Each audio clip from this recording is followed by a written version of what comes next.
From the Home Slice News Center, this is the Daily Slice for Wednesday, February 21st, 2024. I'm D-Ray Knight. This is what's going on. Rapid City Police are investigating a possible homicide in Rapid Valley. Officers arrived at an address on Longview Drive Tuesday morning and found a deceased woman and evidence pointing to arson. Police located a suspect at a home on Moon Meadows Drive. He was later taken to the hospital with self-inflicted injuries and is currently stable. The Payne County Sheriff's Office says that the parties involved have been identified and there is no threat to the public. The incident is still under investigation, and anyone with additional information should contact the Payne County Sheriff's Office. Governor Noem announced yesterday that troops from the South Dakota National Guard will be helping to build a wall at the Texas border with Mexico.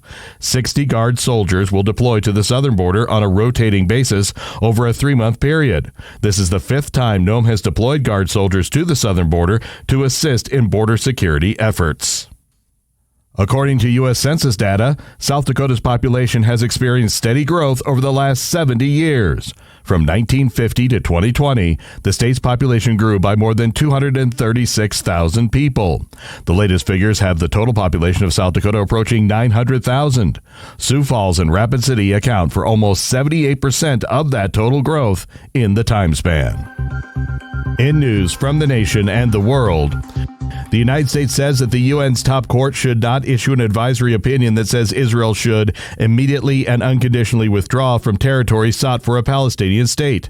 Acting State Department legal advisor Richard Visick today urged the International Court of Justice not to seek to resolve the decades-long Israeli-Palestinian conflict through an advisory opinion addressed to questions focusing on the acts of only one party.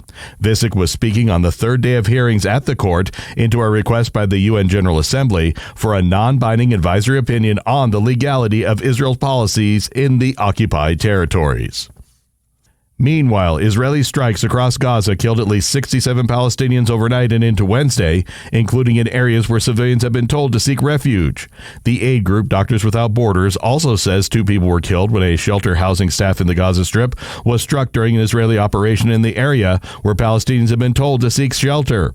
The war, which erupted after Hamas's October 7th attack into Israel, has displaced around 80% of Gaza's population of 2.3 million, with most people heeding Israeli orders to flee to southern Gaza. 2 men have been charged with murder in last week's shooting after a Kansas City Chiefs Super Bowl parade. The men were strangers who pulled out guns and began firing within seconds of starting an argument. Missouri prosecutors say that Lindell Mays of Raytown, Missouri, and Dominic Miller of Kansas City, Missouri, have been charged with second-degree murder and several weapons counts. The shooting left 1 person dead and roughly 24 others injured. Mays and Miller were shot in the melee and have been hospitalized since. Mays told investigators he started shooting because he was just being stupid. Your weather forecast from the Home Slice Weather Center. Mostly cloudy today and 53. Low tonight, 35. And that was your Daily Slice for Tuesday, February 20th, 2024. The Daily Slice is a production of Home Slice Media Group, hosted by D-Ray Knight with Amy Rose. Executive producer Mark Houston. Engineered by Chris Jaquess. I'm D-Ray Knight. Have a great day.